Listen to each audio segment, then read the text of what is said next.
کتنی خوبصورت گفتگو ناظرین عبداللہ قادوانی کر رہے ہیں، اور یہ بہت ایک ان ناظرین کے لیے خاص طور پر ایک خوشگوار حیرت بھی ہوگی جنہوں نے ان کو صرف اسکرین پر ایکٹنگ کرتے ہوئے دیکھا ہے یا ایونٹ آرگنائز کیا ہے، آپ نے ان کو بیک گراؤنڈ میں دیکھا ہے، ان کا نام سنا، اور جب یہ باتیں کر رہے ہیں اس لیے کہتے ہیں کہ کسی کے بارے میں بھی کوئی رائے قائم نہیں کرنی چاہیے، پہلے سننا چاہیے، دیکھنا چاہیے، سمجھنا چاہیے، بیٹھنا چاہیے۔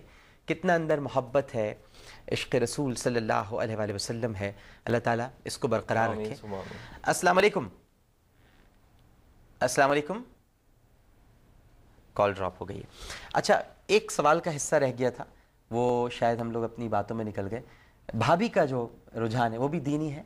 جی بالکل ہے، اور وہ بھی ماشاءاللہ سے کافی عبادت گزار ہے اور کافی قناعت پسند ہے، اور میں یہ سمجھتا ہوں کہ ایک آپ کی جو ایک آئیڈیل بیوی ہو سکتی ہے، یا آپ جس کی ایک ہوتا ہے کہ جو آپ کی زندگی میں کم از کم اس کی کنٹریبیوشن ایسی ہے کہ مجھے شکر الحمدللہ، مطلب نہ صرف دنیا میں دنیاوی کاموں میں بلکہ دین میں بھی ہوتا ہے کہ جی قرآن شریف پڑھ لیں، فلاں چیز کر لیں، فلاں چیز کر لیں، تو مطلب اس کی طرف سے ایک کانسٹنٹ ایک پریشر رہتا ہے ان چیزوں کا۔ اچھا، تو میں اس معاملے میں، اور دیکھیں ہوتا پتہ ہے کیا ہے کہ یہ سارا اثر پھر بچوں میں جاتا ہے اگر ہم خود اس چیز کو نہیں کریں گے۔ اکثر آپ دیکھیں کہ اب لوگ بچوں کو ڈانٹ رہے ہوتے ہیں، اب وہ ان کا ڈانٹنا بنتا نہیں ہے، کیونکہ وہ جب آپ کو نہیں دیکھتے، وہ دیکھتے ہیں کہ جی آپ تو سارا وقت اپنی موج مستیوں میں، اور ان کو آپ نماز کے لیے وہ کہہ رہے ہیں جی قاری صاحب آ گئے ہیں قرآن پڑھ لیں، تو بچہ کہتا ہے کہ یار ان کو تو کبھی ہم نے دیکھا نہیں اور یہ ہمیں کہہ رہے ہیں، تو وہ ہوگا نہیں۔ اگر کچھ کسی کو حاصل کرنا ہے تو خود اس کے اندر پہلے خود جانا ہوگا۔ بالکل ٹھیک ہے۔ السلام علیکم، السلام علیکم۔ ہلو، السلام علیکم۔ وعلیکم السلام۔ جی قادوانی صاحب۔ جی قادوانی صاحب سن رہے ہیں، بتائیے کون صاحب بات کریں؟ آپ اگر اپنے ٹی وی کی آواز بند کر دیں میرے بھائی، کر رہا ہوں اسلام آباد سے۔ جی ٹی وی کی آواز آپ اگر آپ بند کر دیں کیونکہ پھر بات نہیں ہو پائے گی۔ اچھا، جی میں تنویر بات کر رہا ہوں اسلام آباد سے جناب۔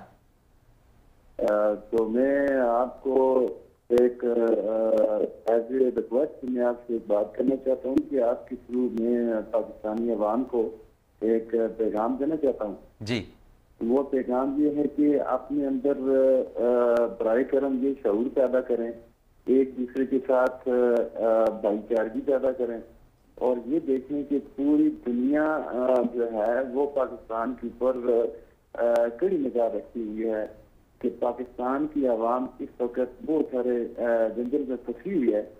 تو میں یہ چاہتا ہوں کہ میں اپنی طرف سے پوری پاکستانی عوام کو یہ بتا دوں کہ خدا را اپنے اندر بھائی چارگی پیدا کریں اور یہ شعور پیدا کریں کہ ہم مسلمان ہیں، ایسے مسلمان ہونے کے ناطے ہمیں مسلمانیت کے اثار سے ایک دوسرے کے ساتھ بھائی چارگی سے پیش آنا چاہیے۔ بالکل صحیح ہے۔ عبداللہ قادوانی صاحب سے کوئی بات کرنا چاہیں گے؟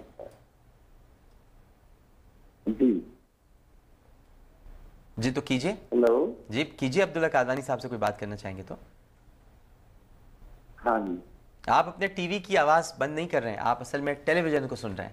نہیں، میں نے ٹی وی کی آواز بند کی ہوئی ہے، میں صرف یہی دیکھ رہا ہوں کہ بس میری طرف سے یہی پیغام تھا، اور قادوانی صاحب کی اگر بات ہو سکتی ہے تو پلیز بات کرو۔ آپ کیجئے جناب، سن رہے ہیں وہ آپ کو۔ جی السلام علیکم۔ جی قادوانی صاحب، جی آپ کا بہت شکریہ کہ آپ کے تھرو یہ عوام کو بہت ساری یہ ایک سہولت میسر ہو رہی ہے، جو ایک دوسرے کو یہ پیغام دیے جا رہے ہیں، اور بہت ساری ایسی جو باتیں ہیں جو نہیں مل سکتی ہیں تو آپ کے تھرو مل رہی ہیں۔ جی بس دعا کریں اللہ پاک ہمیں ہمیشہ توفیق دے کہ ہم اس راستے کو بھی اختیار کریں اور اس پہ زیادہ سے زیادہ ہمیں جانے کی توفیق عطا کریں۔ بہت شکریہ آپ کے کال کرنے کا جناب۔ اچھا جی، آتے ہیں اپنے واپس سوالات کی طرف۔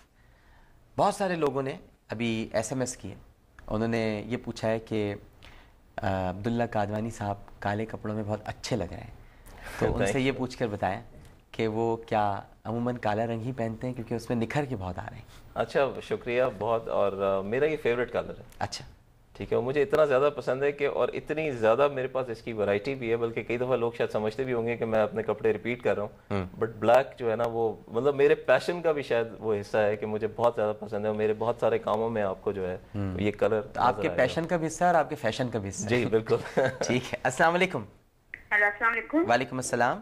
ناصر صاحب، آپ اللہ تعالیٰ آپ کو زندگی اور صحت اور تندرستی عطا دے۔ میں آپ کا پروگرام بہت شوق سے دیکھتی ہوں۔ جی کہاں سے بات کر رہی ہیں؟